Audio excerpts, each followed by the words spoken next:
Bienvenidas y bienvenidos a Otra Trama. Qué bueno encontrarnos a esta hora para hacer un programa que nos permite pensar algunos temas.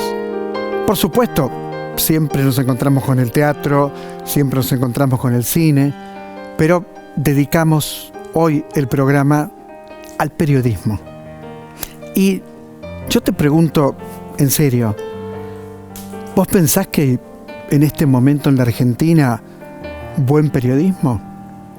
Bueno, hay compañeros y compañeras que son excelentes periodistas, pero también hay fake news, también hay que decirlo con toda claridad.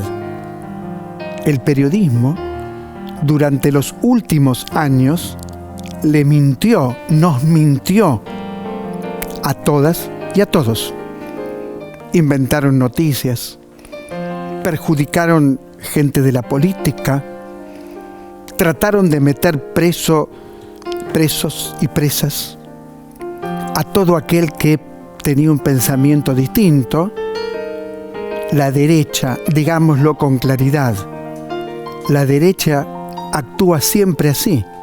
Lo que ocurre es que años atrás había en el periodismo un nivel de profesionalismo donde nadie se animaba a inventar noticias. Por ejemplo, se podían discutir ideas, lógicamente, se podía ser de izquierda, de derecha, de centro, pertenecer a cualquier partido.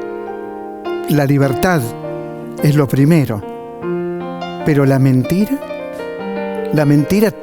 tiene que tener un lugar cuando se ejerce el periodismo. Hay una academia de periodismo. Esa academia publica qué es lo que hay que hacer. Hace poco publicó varios ítems de cómo se hace buen periodismo. Ahora bien, ¿cuál es el problema? Que ellos mismos no lo respetan, sino que hacen exactamente lo contrario. Y digo, porque hay que hablar con total claridad, de los grandes medios de la Argentina. Son ellos los principales violadores de los principios que supuestamente ponen en primer término para pensar el periodismo. Y el periodismo es una profesión muy noble, que busca pegarse a la verdad, que busca analizar, que busca ayudarnos a pensar.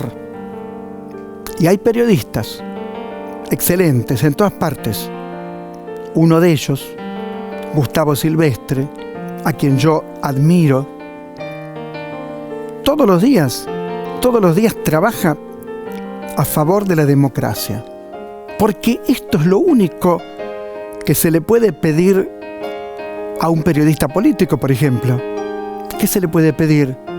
Que sea plural, que te ayude a pensar y sobre todo y principalmente que si vivimos en un régimen democrático y consideramos que ese régimen es el mejor, trabaje para fortalecerlo. Yo me acuerdo, y lo digo con total claridad, yo amo la televisión pública, estoy hace muchos años en la televisión pública, pero en la época del macrismo, una de las voces más verdaderas, más sólidas, más potentes, era la de Gustavo Silvestre. No era la de la televisión pública. Perdón. En esa época no era esta la voz que buscaba la verdad, sino más bien la voz que trataba de ocultar lo que estaba ocurriendo en la Argentina. Por todo esto, el programa de hoy está dedicado al periodismo y en instantes vamos a hablar con Gustavo Silvestre. Pero también invitamos a Ignacio Utín, un corresponsal de guerra, y también invitamos a Cora Gabarnik, analista de imágenes, que nos enseña cómo se mira una imagen, qué significa una imagen. Dicen que vale más que 1000 palabras. No sé, porque la palabra también es potente y sobre todo es potente la palabra asociada a la verdad. Me acuerdo ahora, porque estoy improvisando, de un poema de León Felipe. ¿Se acuerdan de ese poema de León Felipe, el poeta español, que decía: yo no sé muchas cosas, es verdad.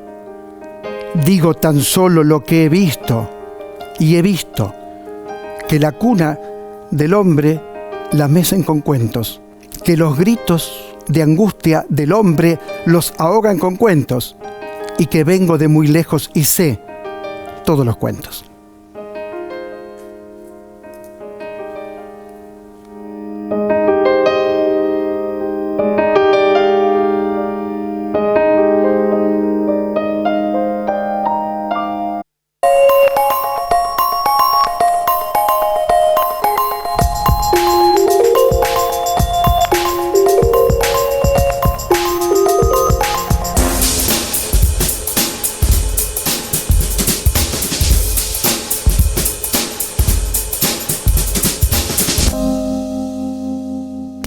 Qué alegría que esté maestro, sin ninguna duda, el maestro Gustavo Silvestre. ¿Cómo va? Osvaldo, un gustazo. Gracias por la invitación. Por favor. Gracias. Tantas veces que te he invitado. Exacto. Y que venís con gusto. Y que me gusta mucho. Y es una maravilla cada vez que venís. Gracias. Porque nos ayudas a reflexionar y a pensar. Yo creo que esto es lo que has hecho toda tu vida, ¿no? Ayudarnos a reflexionar y pensar. Pero yo sí me acuerdo del periodo macrista, que lamentablemente me acuerdo, de cómo vos pusiste el cuerpo, la cabeza y todo para mostrar cómo funcionaba la realidad. Sí. ¿Qué pensás de eso? Y había que tomar una decisión que en su momento no tomaron los dirigentes políticos, incluidos del peronismo. Porque muchos, Osvaldo, no nos engañemos, confluyeron hacia el sector del macrismo porque pensaban que, que el macrismo venía a instalarse y a quedarse por 20 años en la Argentina.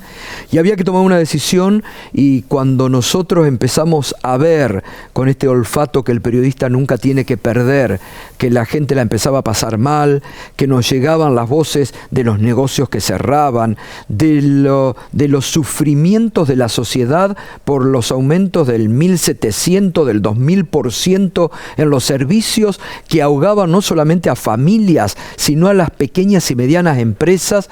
Ahí nosotros reaccionamos como programa, empezamos a instalar lo que llamamos las tribunas del pueblo, donde venían las expresiones de los comercios que cerraban, de los comercios que sufrían, de las pymes, de los industriales, y ahí hicimos carne, pero ¿sabes con qué diferencia? Como ahora hacen algunos colegas, no con odio.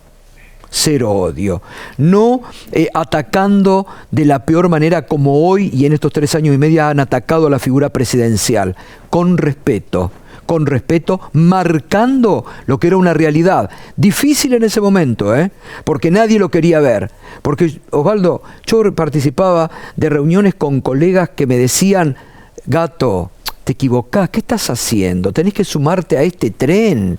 Y era el 97% del periodismo argentino encubriendo una burbuja irreal que, claro, cuando empezó a explotar y a darse cuenta, fue lo que llevó al 2019 a que unos años antes reaccione la dirigencia del peronismo, que vieran que era imposible, que separados no podían ir, y que algunos gobernadores que decían el 2019 es de Macri empezaran a reaccionar y dijeran: no, ¿cómo va a ser con esto que va al industricidio total y a la pérdida cada vez mayor de puestos de trabajo?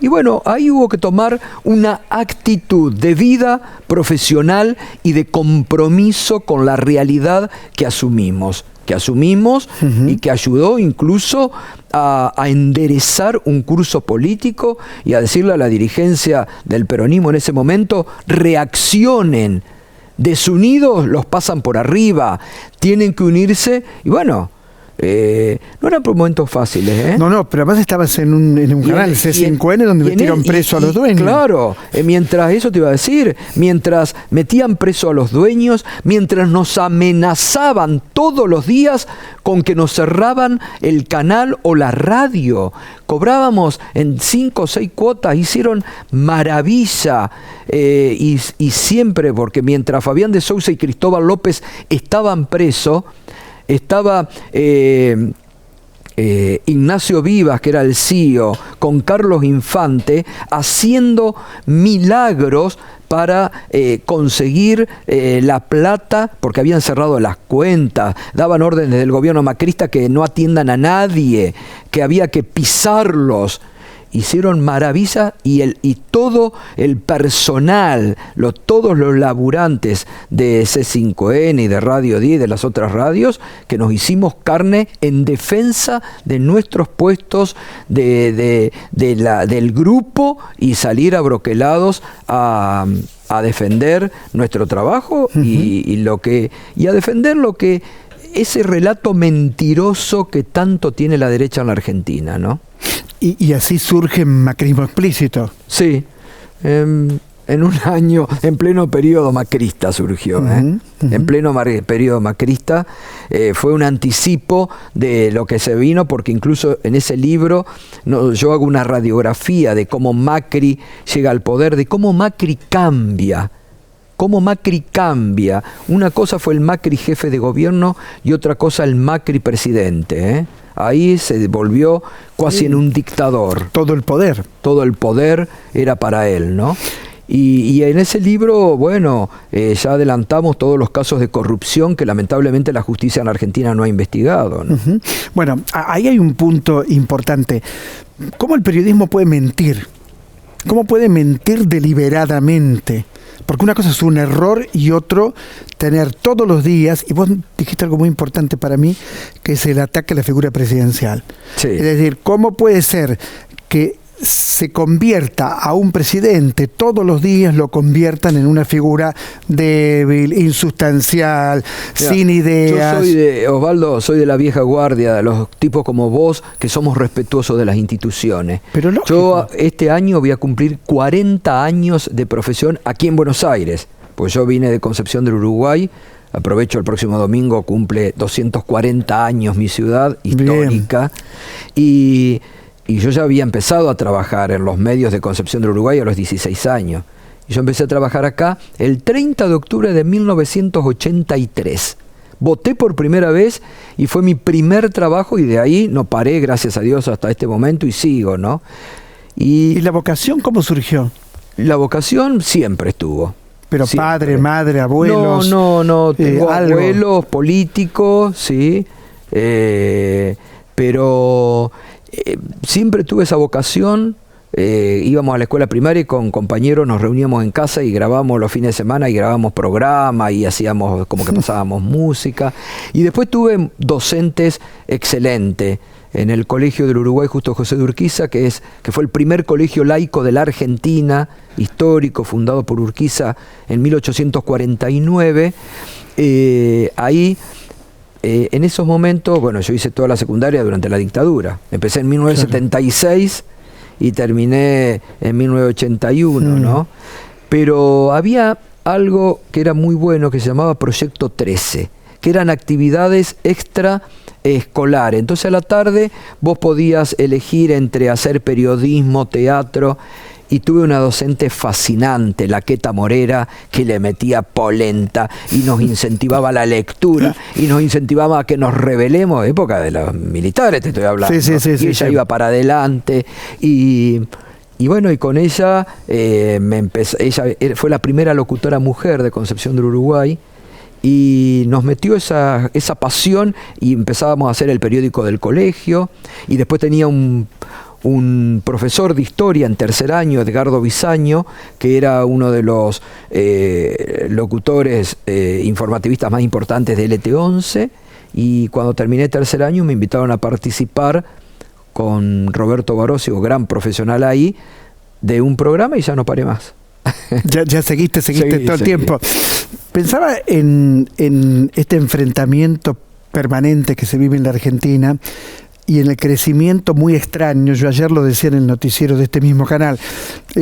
Muy extraño este crecimiento permanente de la ultraderecha, como aquello que te daría vergüenza decir 20 años atrás, o 10 a lo mejor, hoy lo dicen sin ningún problema. Y de la forma más descarada. Más descarada. De la forma más descarada.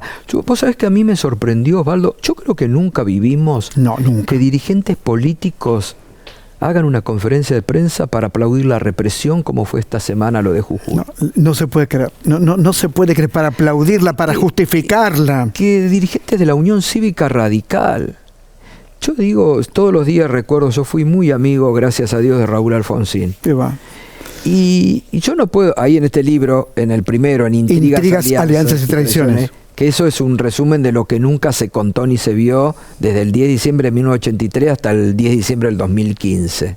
Hoy que está tan de moda a través de la serie 2001, bueno, yo en este libro cuento toda la intimidad que la vivimos desde adentro y en carne propia.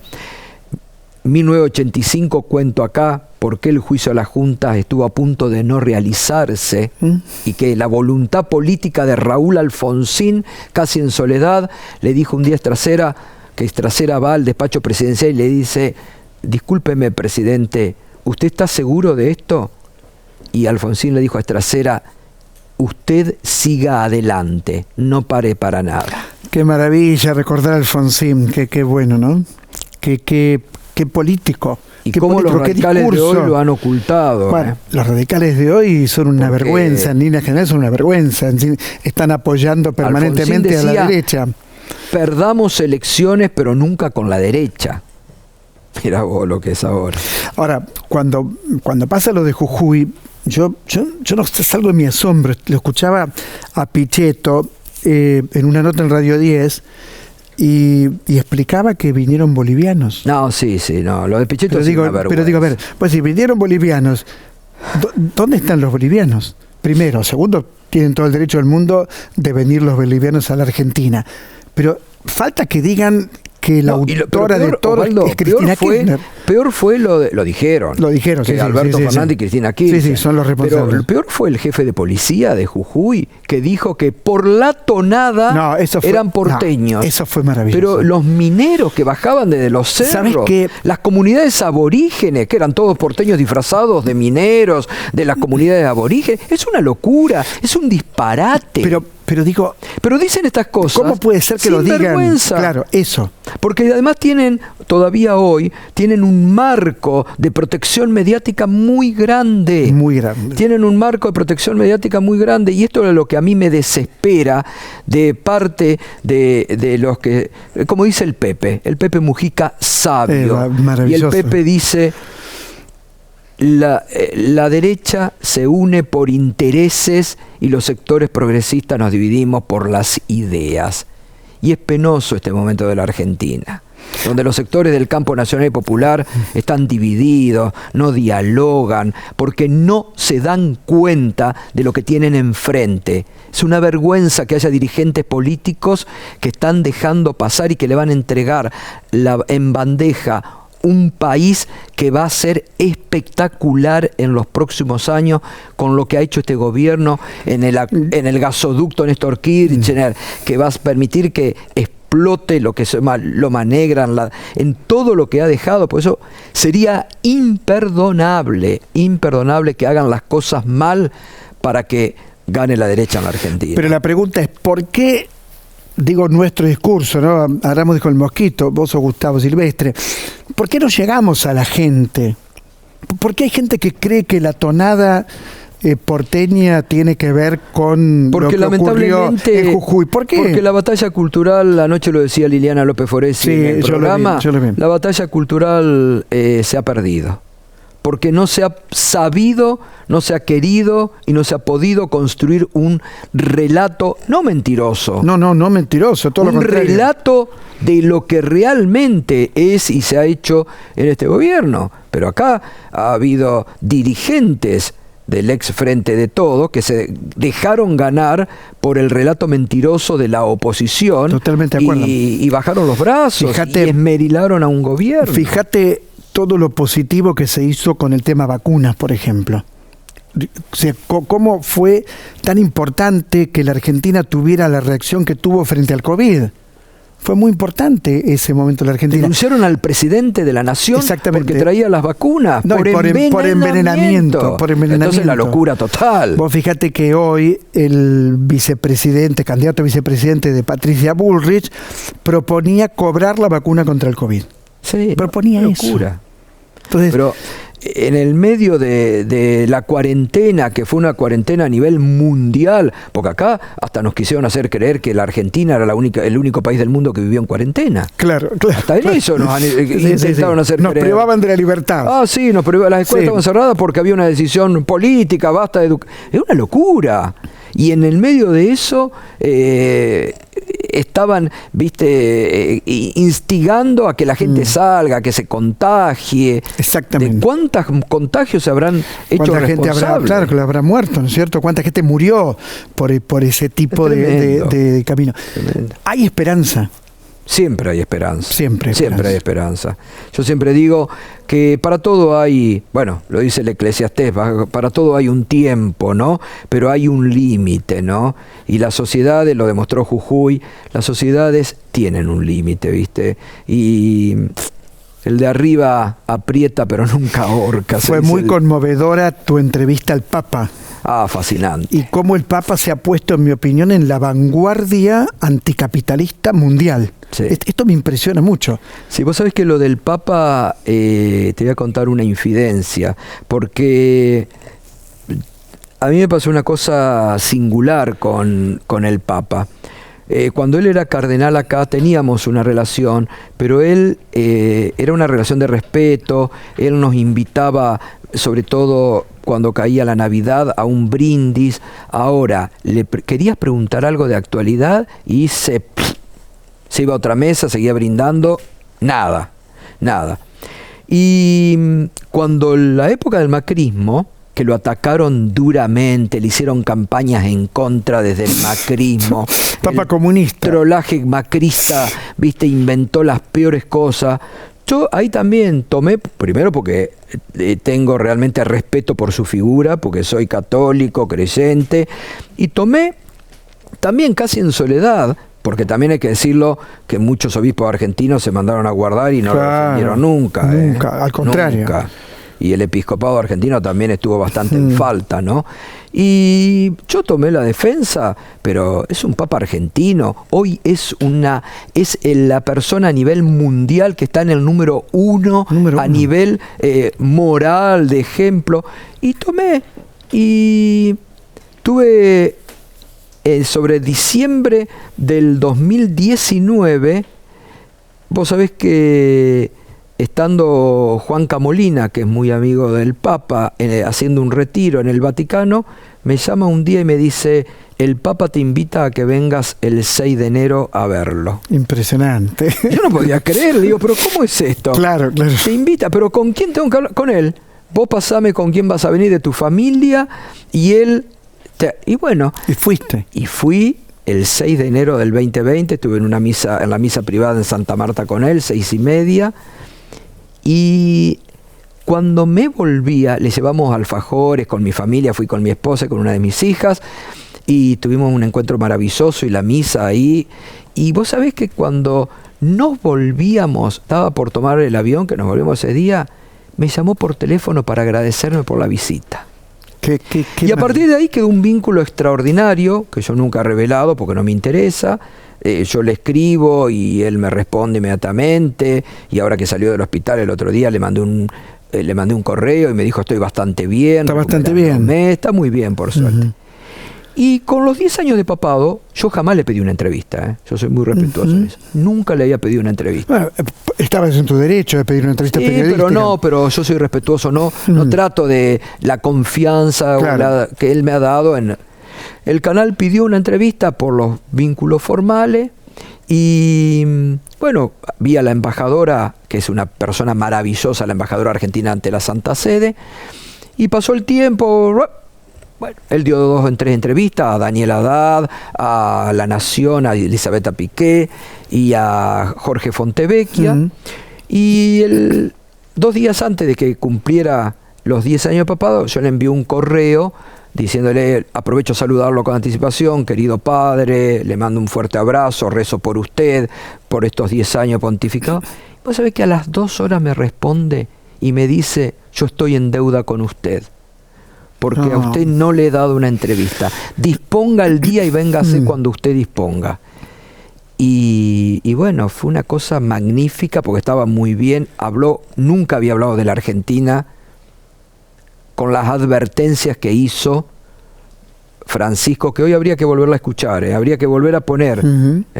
Invito acá a la televisión pública, capaz que le sirve la entrevista, se la cedo para que la pueda poner, porque hay que volver a escuchar al Papa hablando y advirtiéndonos de los riesgos de lo que puede venir a la Argentina. Te vi muy emocionado. No, es muy emocionante. Es muy emocionante. Mirá que yo he estado con Fidel Castro, con Chávez, con Lula, pero haber estado ahí en ese mano a mano es algo impresionante. Gustavo Silvestre, sos un maestro, te admiro y te agradezco mucho este encuentro. Muchas gracias. Y les recomiendo Intrigas, Alianzas y Traiciones. Están los dos. Que te lo dejo, Sí, están los dos. Están los dos, los estuvimos viendo en pantalla. Intrigas, vos sabés que hay muchos secretos que nunca conté y que me animé a revelar en un Bueno, lo vamos a leer. Intrigas, Alianzas y Traiciones, Gustavo Silvestre y Macrismo Explícito. Un enorme periodista y el gusto de tenerlo aquí en Otra Trama. Enseguida regresamos.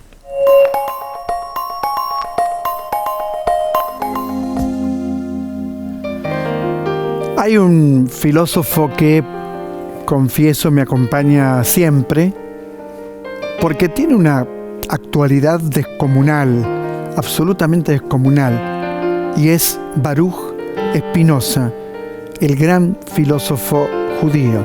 Estamos hablando de 1637, estamos hablando de la ética de Spinoza, estamos hablando ahora de un libro maravilloso, La filosofía y la vida, de un gran especialista en Spinoza, que es Diego Tatián. Todos sus libros sobre Spinoza son realmente importantes. Este libro proviene de clases que él dio en la USAM y donde trabaja distintos temas, por ejemplo, uno de ellos la cautela, otro el odio, y los vincula ¿con qué? Con la vida cotidiana. Prácticamente esa es la operación que hace Diego, excelente filósofo, en este libro. Así que lo estoy recomendando, diciéndole, busque ese libro, no crea que es muy difícil, que es solamente para filósofos, no. Hay que degustar esos textos con la claridad y la prosa estupenda de Diego Tatián. Cambio y voy a un libro que me sorprendió, reconozco que me sorprendió, no conocía a la autora, me refiero a una novela, Sierra Nevada. Una novela pero muy bien escrita, muy bien pensada. Natalia Abaud es la autora, y la novela empieza con la muerte de la gatita, de su propia gatita, y después Natalie sigue trabajando a partir de ese momento distintas cosas que le ocurren a esta mujer, que se enamora de otra mujer, que está en pareja, que viaja y llega a un lugar distinto, llega casi a una selva, llega a Sierra Nevada, y hasta ahí te puedo contar, pero la prosa, la valentía para abordar temas tan fuertes, tan potentes como el tema del erotismo, todo esto lo logra, insisto, porque es una muy buena escritora, Natalie Abaud. Así que 2 libros para disfrutar, porque siempre la buena lectura nos permite pasarla muy, pero muy bien. Cambio de tema, o mejor dicho, vuelvo al tema con el que hablamos con Gustavo Silvestre, el periodismo, y recibo un cronista de guerra, Ignacio Utín. ¿Cómo estás, Ignacio? ¿Qué tal? Muchas gracias por la invitación. No, a vos. ¿Qué es un cronista de guerra? Contanos. Bueno, en principio hay que hacer una diferencia importante entre qué es un cronista y qué es un corresponsal. Hay una diferencia legal que es muy relevante porque está establecida en los convenios de Ginebra. Y la diferencia clave es que un cronista de guerra es un civil. Eso significa que es una víctima de la guerra. No puede ser un prisionero de guerra, no puede ser torturado. Se tiene que respetar su integridad como la de cualquier civil. En cambio, un corresponsal de guerra acompaña a un ejército, no es un civil. Esa es una diferencia clave. Mira. Porque un corresponsal de guerra está, al acompañar un ejército, está de un bando. solamente puede ver un bando en disputa. En cambio, un cronista, como es civil, o un periodista de guerra, o un fotógrafo de guerra, como es un civil, puede estar a ambos lados, siempre y cuando tenga la seguridad para cruzar de un lado al otro de la línea de contacto. De cualquier manera, y lamentablemente no se respetan esas reglas muchas veces, ¿no es cierto? Eso es cierto. Es decir, los nazis no creo que las hayan respetado, ¿no? Me parece. No, de todas formas, los convenios de Ginebra fueron después como consecuencia. Como consecuencia de la Segunda Guerra Mundial. Así todo, pienso que es poco probable que se respete siempre, ¿no? Sí, no. ¿Cómo lo has vivido vos? Respetarse. ¿Cómo lo has vivido vos que estuviste en algo que fue la guerra civil de Ucrania, previa a la guerra con Rusia? ¿Es correcto lo que digo? Así es, yo estuve en 2017 cubriendo esa guerra en particular, una guerra que para ese momento ya estaba bastante estancada, había desaparecido de los medios, no solo de los medios occidentales, de los medios rusos, de los medios ucranianos, casi había desaparecido por completo y sin embargo se mantenía. A mí me interesaba mucho ver qué había pasado con una guerra que simplemente había desaparecido, de la cual ya no se hablaba. ¿Qué proponía un bando y qué proponía otro? Exactamente, y cómo se vivía en esas regiones. Recordemos que en esa región había dos repúblicas que se habían declarado independientes, pero no eran reconocidas por nadie. Yo quería saber cómo se vivía ahí, no solo qué había pasado con la guerra, porque la guerra había desescalado mucho a esa altura. Y eso me permitió, al ser un civil, al no ir con ningún ejército, eso me permitió estar de los dos lados de la línea de contacto, del lado controlado por Ucrania y del lado controlado por lo que Ucrania denomina terroristas, lo que algunos denominan separatistas, insurgentes, rebeldes. Hoy por hoy, para Rusia, ese es parte del territorio ruso. En ese momento eran territorios autoproclamados independientes, pero en el medio de una guerra que continuaba. Fue realmente una experiencia muy interesante. ¿Cómo vive? Yo lo hablaba mucho en otra época, ahora hace mucho que no lo veo, con Pérez Reverte, que fue corresponsal de guerra muchos años. ¿Cómo vivís el tema del peligro? ¿Cómo funciona tu cuerpo frente a una posible amenaza, ¿no? Aunque no sea una amenaza directa, estás en el medio de un conflicto? Yo estuve en una trinchera en primera línea. Eso significa que yo fui acompañando a un ejército y una vez en esa trinchera, con la tierra hasta el pecho, a unos 200 metros se veía al otro ejército, que podría haber disparado en cualquier momento. Yo traté de no pensar demasiado en eso y... Pero ahí estaba tu vida corriendo riesgo. Sí. Nadie te iba a preguntar si eras cronista o corresponsal. No, por supuesto. Si estabas en una trinchera, te podían matar. ¿Y esto cómo lo viviste desde adentro? Yo traté de pensar lo menos posible en la posibilidad del peligro y al menos lo que a mí me pasó, no voy a hablar por la experiencia de toda la gente que haya ido a cubrir una guerra, lo que a mí me pasó es tratar de pensar esta situación como una suerte de fantasía, quedarse con cuán extraño es estar acá, que parece un sueño, que parece una mentira, estar en una situación que yo nunca había pensado, que nunca había planeado, simplemente me encontré aquí casi por casualidad, como si fuera un accidente, nada tan planificado. Y en ese sentido estaba todo el tiempo pensando, qué curioso estar acá, qué loco estar acá, qué rara que es esta situación, y no, esta situación es realmente peligrosa. Ahora, vos fíjate algo que está pasando actualmente, ¿no? Se puede, entre comillas, muy entre comillas, cubrir una guerra sin moverse de su casa, un periodista. Sí, por supuesto. Lo cual pierde lo principal, que es la experiencia del cuerpo en el lugar, que son los rostros de los otros. ¿Qué pensás de este mundo globalizado hasta en el movimiento de la información? Sí, eso no tiene que ver solamente con la guerra. No, con todo. Tiene que ver con la política internacional en general.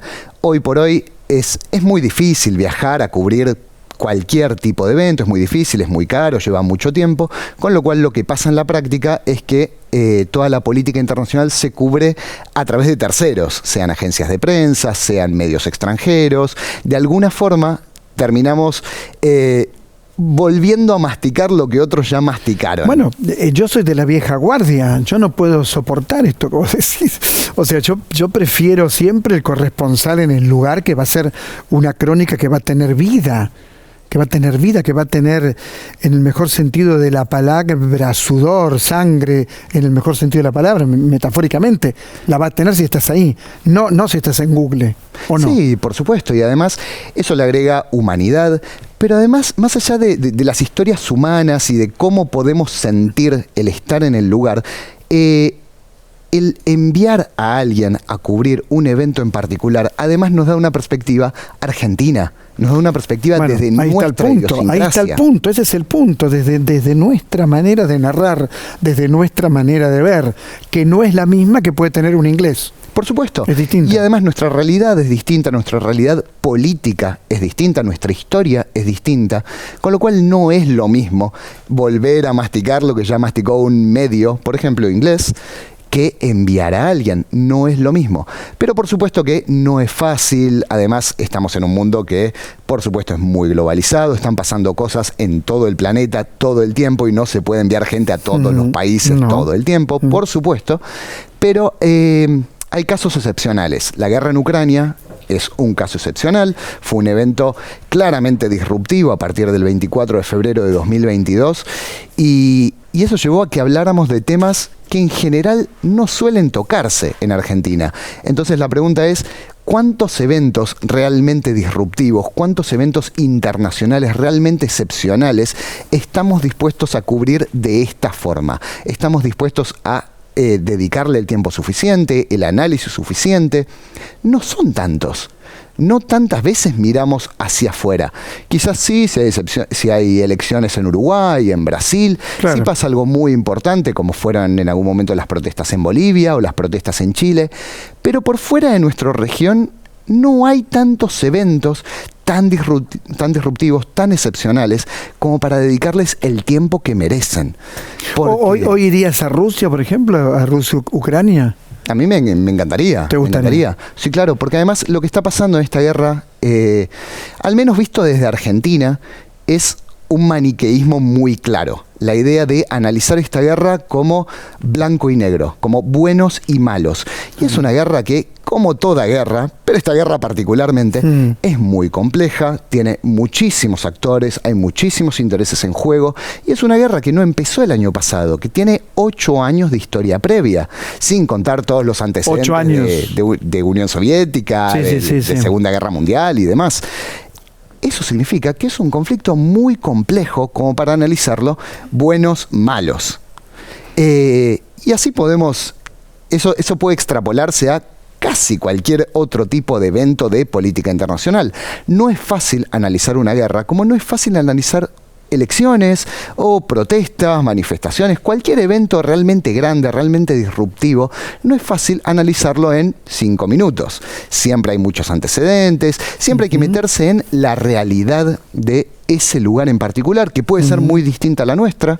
Quizás no si hablamos de Uruguay, de Chile, de países más cercanos, pero si hablamos de lo que pasa, de la coyuntura de un país como puede ser Rusia, como puede ser Ucrania, que son países muy distintos al nuestro, hay que dedicarle el tiempo a analizar esa coyuntura, a analizar esa cultura que es completamente distinta, a analizar una realidad política que es completamente distinta. Bueno, vos publicaste un libro. Así es, yo publiqué 2 libros en realidad respecto a la guerra en Ucrania. Publiqué Ucrania, Crónica desde el Frente, que se publicó muy poquito tiempo antes de que estallara la guerra en 2022. Fue una casualidad, la verdad. Y es un libro escrito en primera persona. Claro. ¿Qué vi, qué sentí? Porque como decía antes, yo nunca planeé ir a Ucrania. Sí había planeado ir a otras zonas de conflicto. Estuve en Medio Oriente en su momento, pero Ucrania caí por accidente. Y todo fue una experiencia del descubrir paso a paso, a partir de la gente que fui conociendo, a partir del desconocimiento casi completamente absoluto. Yo sabía muy poco de esta guerra, yo caía en un paracaídas en esta guerra. Sabemos poco, esa es la verdad, sabemos poco. Ignacio Tin, muchas gracias por este testimonio muy, muy valioso. Yo espero que sigas siendo cronista de guerra y sigas poniendo el cuerpo, porque yo creo que se beneficia a la comunidad. ¿no? Yo creo que cuando hay un testimonio de primera mano, ese testimonio leído o en televisión o en radio, tiene un valor totalmente distinto. Sí, por supuesto. Por suerte ahora me estoy yendo a Europa a cubrir una serie de eventos en agosto. Voy a estar en Estonia, voy a estar en Escocia, probablemente en Georgia y en Kazajistán, viendo un poco las consecuencias de esta guerra. Cuídate, maestro. Muchas gracias. Muchas gracias. Bueno, estamos hablando de periodismo y de aquellas cosas que hieren, destruyen el periodismo y aquellas cosas que hacen que esta vocación que tenemos desde hace tantos años, en mi caso, pueda ser reivindicada siempre, cuando está cerca de la verdad. Esto es otra trama y enseguida regresamos.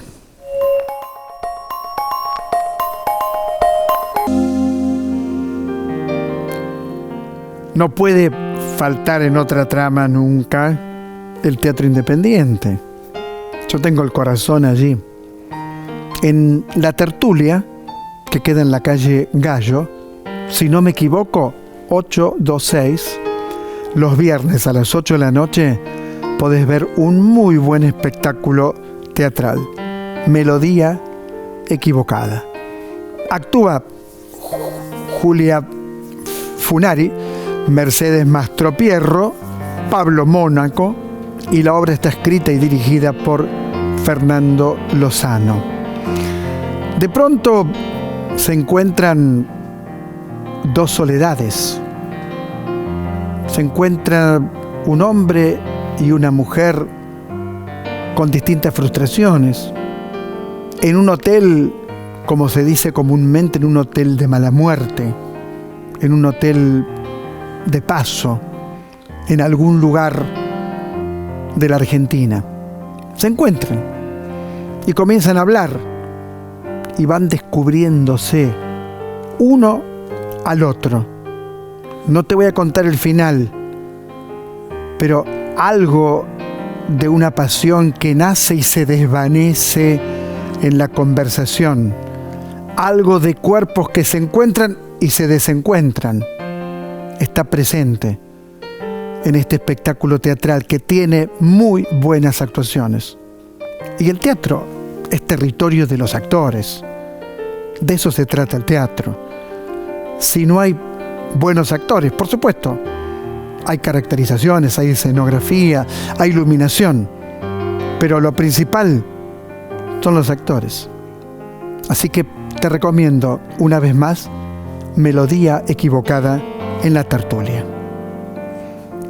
Una película que me fascinó, así me fascinó. Yo la conozco a Adriana Lestido como una fotógrafa extraordinaria. Tengo libros de ella, la he seguido siempre. Hizo una exposición hace años en el Museo Nacional de Bellas Artes que me resultó verdaderamente impactante. Y ahora, Errante es el título de la película. Una película con imágenes verdaderamente maravillosas.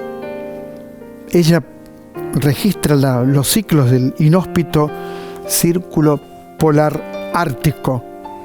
Ya venía, me acuerdo, con Antártida Negra, un ciclo que también me interesó mucho, pero ahí están esas imágenes, mirá esas imágenes. Y textos de Liliana Bodoc, de Murakami, del Flaco Spinetta. Y uno diría, ¿dónde está el ser humano allí? Bueno, está, por ausencia, pero está. Esas imágenes en su desolación y en su conmovedora belleza nos acompañan. No dejes de ver, Errante, la película de Adriana Lestido. No dejes de ver Errante. Te lo repito, la película de Adriana Lestido. Cambio de tema, voy a saludar a Cora Gamarnik. ¿Cómo va? ¿Qué tal, Osvaldo? Un gusto. Analista de imágenes, investigadora del CONICET, doctora en ciencias sociales, todo eso, ¿no es cierto? Todo. Pero no fotógrafa. No soy fotógrafa. No.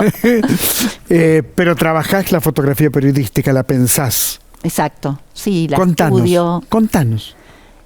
Mira, soy docente también y dando clase durante mucho tiempo de historias de los medios de comunicación en Argentina, historias del periodismo, en la carrera de comunicación de la Facultad de Ciencias Sociales de la UBA, me di cuenta que había un vacío en los estudios académicos vinculados al fotoperiodismo.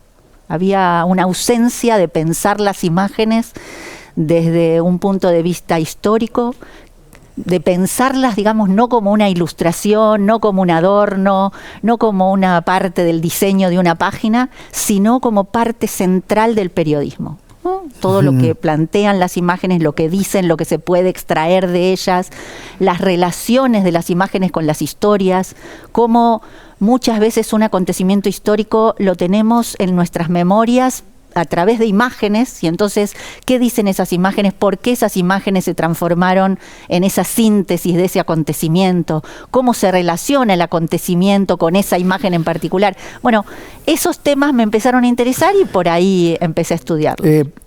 ¿Qué pensás de las imágenes de la brutal represión en Jujuy del emperador Morales? Mira, por un lado pienso qué suerte que tenemos, que podemos ver esas imágenes. Todo el tiempo. Que hay tanta gente que pudo con sus celulares, como pudo tomar imágenes de la terrible represión que sufrió el pueblo jujeño en estos días. También pienso qué bueno que hay tantos colectivos de fotógrafas y de fotógrafos que están ahí poniendo el cuerpo en el lugar de los hechos, también para mostrarnos, para contarnos, también para desenmascarar las mentiras, ¿no? Sí, vinieron bolivianos, lo hizo Alberto y Cristina. Cualquier cosa, cualquier pero además, cosa se puede decir, cualquier cosa. Incluso Morales tuvo que borrar una imagen que había subido de 2019. De hace 4 años, de Vicente López. De Vicente López, la cámpora en Vicente López. Para intentar justificar además lo injustificable, que era la represión cruel a la movilización de un pueblo que pedía mejores salarios, que no le quiten sus tierras, que se baje una reforma constitucional hecha a espaldas de ese pueblo. Entonces, de noche, a espaldas, inconsultamente, ¿no? Digamos, igual no se puede tapar la verdad con las manos, ¿no? O sea,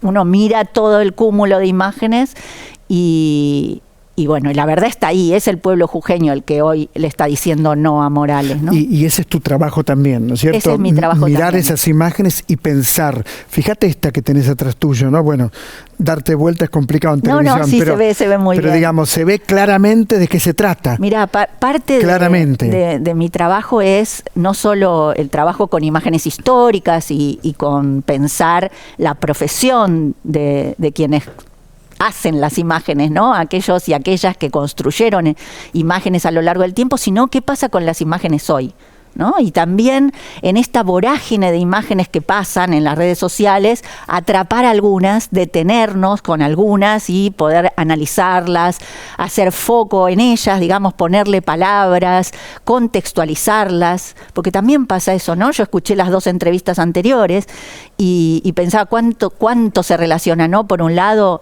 el tema de la ausencia de, por ejemplo, de contexto en las noticias, o la cantidad de gente que directamente no se informa, decidió no informarse, ¿no? Apagar la televisión, no leer los diarios, y ese es un gravísimo problema para nuestras democracias.